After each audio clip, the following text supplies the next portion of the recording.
In this video, we'll demonstrate how to watch Netflix on your PS5.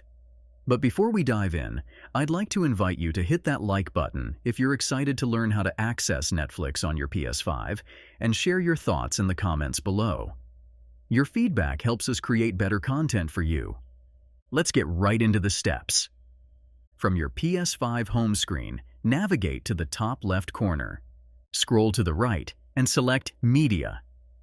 In the Media section, choose All Apps. Scroll down to locate and select Netflix. Tap on Download to install the Netflix app. It's a relatively small app, so the download won't take long. Once the download is complete, press the back button and scroll up to find Netflix at the top of your media apps.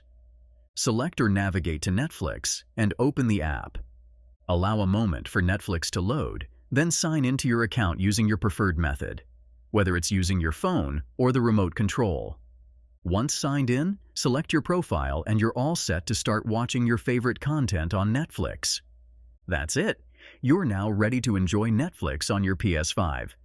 If you found this guide helpful, please take a moment to like, comment, and subscribe for more useful tutorials like this one. Your support inspires us to create more informative content. For additional tips and tutorials, visit mediamagnet.business.